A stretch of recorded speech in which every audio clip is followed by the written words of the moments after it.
काम्पिल्य नगर में यज्ञदत्त नाम का एक ब्राह्मण रहा करते थे। किस नाम के? यज्ञदत्त। यज्ञदत्त नाम का ब्राह्मण रहा करते। उनका एक बेटा हुआ जिसका नाम गुणनिधि था। क्या निधि? गुणनिधि। महाराज गुणनिधि कुसंग में पड़ गया। संगति व्यक्ति को बिगाड़ता है और संगति ही व्यक्ति को संवारता है।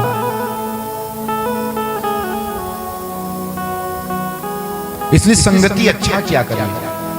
संगत से गुण-जात है, संगत से गुण-जात।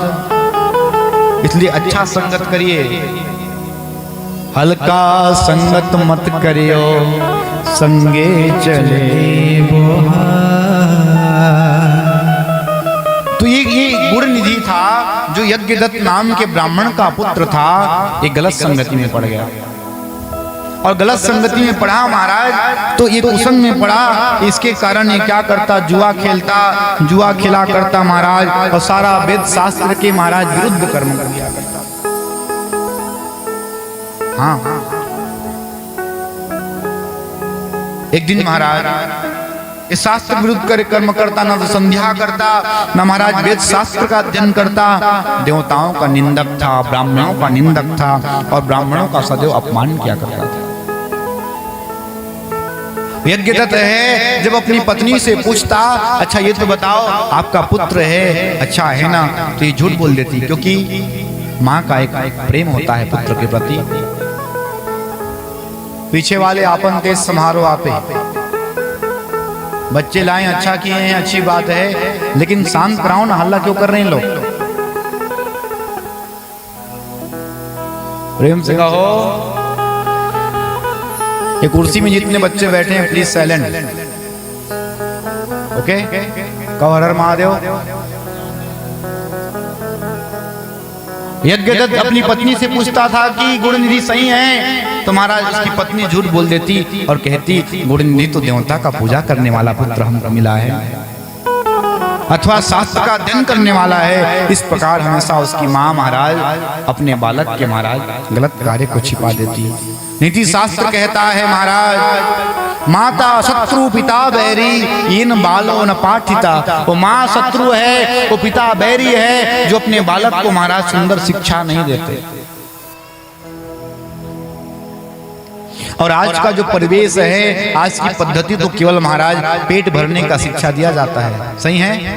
संस्कार तो चला गया। संस्कार कहां से प्राप्त हो? जब तक हम सत्संग में नहीं आएंगे तब तक हमारे जीवन में संस्कार आने वाला नहीं है। और कथा में आ तो जाते हैं, लेकिन महाराज वो ढील दिए उधर बच्चे लोग। ऐसा नहीं, अपने साथ बिठाओ बालकों को। जब जब जब जब प्रहलाद छोटा था, ध्रुव जी छोटे थे, अपने माँ के साथ में ध्रुव जी महाराज सत्संग में जाया करते, माँ के साथ बैठ करके कथा सुना करते। और कथा सुनने का प्रभाव क्या हुआ कि नारायण को महाराज वो छोटा सा बालक ने दर्शन प्राप्त कर लिया। तो नीति शास्त्र कह दिया, माता शत्रु पिता बैरी, ये न बालो न पाठिता। वही माँ शत्रु है, वो पिता बैरी है, जो अपने बालक को सुंदर शिक्षा नहीं देते। इस प्रकार समय अनुसार यज्ञदत्त ने महाराज अपने पुत्र का विवाह संपन्न कराया। और एक दिन माँ ने अपने पुत्र को समझाया, बेटा अब जैसा दिन था गुजर गया रे, अब तुम्हारा क्या हो गया है? विवाह हो गया है। अब तू है ना अपनी कुल पर प्रतिष्ठा पर कलंक लग जाएगा बेटा। ये सारी तुम्हारी दुष्प्रवृत्तियां हैं, छोड़ दे और भगवान की भक्ति में लीन हो जा बेटा। तुम्हारे पिता, तुम्हारे मामा, तुम्हारे पड़ोसी सब पढ़े लिखे हैं, और तुम्हारा इस प्रकार का आचरण भला कैसे हो गया लाला? मैंने कभी किसी भी प्रकार के दुष्ट पुरुष को देखा नहीं, लेकिन ना जाने कौन सा दोष के कारण तूने आज हमारे घर में जन्म लेकर के हमारे कुल को कलंक करने के लिए यहाँ पैदा हुआ है। इस प्रकार से महाराज माँ बार बार अपने पुत्र गुणनिधि को समझाना आरंभ कर दिया। लेकिन महाराज गुणनिधि ये दान के कार्य, दान से जो आदि महाराज मिलने वाली, जो दान में मिलने वाली सामग्री थी, अंगूठी, ये सब जुआरियों को बेच दिया करता था। और जुआरियों को बेच करके महाराज एक दिन महाराज यज्ञदत्त ने, एक दिन की बात है, ऐसी यज्ञ ब्राह्मण है, एक वही अंगूठी जो उसको दान में मिला था, उसको कहाँ देखा, एक जुआरी के हाथ में देखा, पूछा ये अंगूठी तुमको कहाँ मिला? तो महाराज जुआरी ने कहा महाराज मुझे ये अंगूठी की बात करते हो आप, हमको तो नाना प्रकार का वस्त्र आभूषण भी मिलता है, एक ब्राह्मण आकर के हमको बेचा करते हैं। यज्ञदत्त महाराज घर में आए और घर में आकर के अपनी पत्नी के बारे में महाराज उसी अंगूठी के बारे में पूछा कि वो हमको दान में मिला था, अंगूठी कहाँ गया जरा बताओ, वो सोने की अंगूठी कहाँ है जरा बताओ। तो बोले वो तुम्हारी साड़ियाँ कहाँ हैं, वो तांबे की घड़ी कहाँ है, वो हाथी की दांत की बनी मछलियाँ कहाँ है बताओ। क्या कहती है, तो था ही नहीं महाराज, उसका बेटा सबको चोरी कर करके जाके बाजार में बेच दिया था। अत्यंत क्रोध में आकर के यज्ञदत्त ने अपनी पत्नी और पुत्र को घर से बाहर निकाल दिया। हाँ जी, और घर से बाहर निकाला, अंत में क्रोध में आकर के सबको बोले कि तुम भागो यहाँ से, यहाँ नहीं रहोगे, क्योंकि तुमको मैं हर बार पूछा करता था कि गुरुनिधि यज्ञ अनुष्ठान की पुस्तक को पढ़ता है, अध्ययन करता है कि नहीं, और तुम बार बार बोला करती थी। गुरुनिधि को बड़ा पश्चाताप हुआ, बहुत पश्चाताप। और एक दिन की बात, रात में महाराज एक दिन ऐसे भटकते गुरुनिधि बाहर निकला हुआ है, बड़ी तेज बुखार आ गई गुरुनिधि को। अब बुखार के मारे महाराज कांप रहा है, कई दिन से खाया पिया नहीं, भूख लगा हुआ। तभी अचानक उसको एक शिवालय दिखा, और उस शिवालय में एक सेठ परिवार आकर के भगवान के रुद्राभिषेक कर रहे हैं, पूजन कर रहे हैं।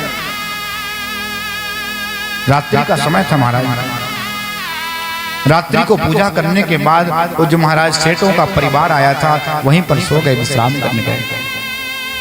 और जैसे विश्राम करने गए मंदिर में महाराज गुरुनिधि भूख के मारे व्यथित था, भूख के कारण बड़ा जोर से तीव्र बुखार आ गया था।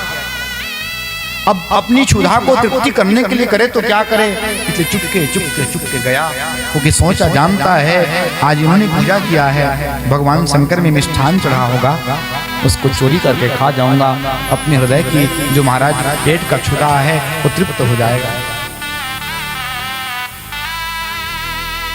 धीरे धीरे जा रहा था महाराज, और चुपके से मंदिर में आया। रात्रि के समय महाराज जो दीपक जला था वो दीपक मंद पड़ रहा था।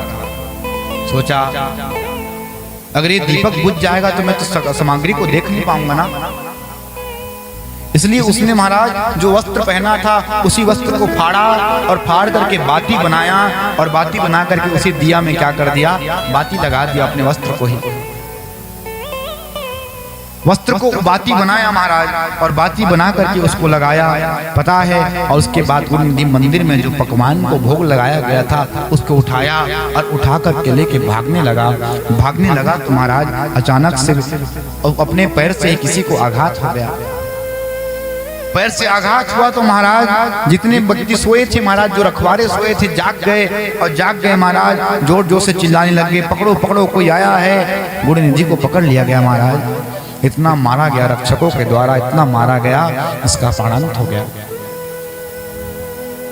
इसका प्राण निकल गया। यमदूत जब आए महाराज यमलोक से, और जब उसको ले जाने लगे तो उसी समय पास में बांध करके ले जाने लगे, उस समय भगवान शंकर के दूत वहां पे आ गए, और शिवगढ़ बोले अरे यमदूत इसको तुम नहीं ले जा सकते।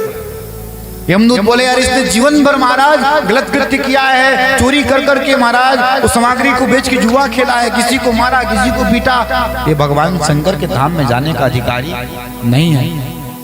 भगवान शंकर के गणों ने कहा ना ना, आप समझ नहीं पाए अभी।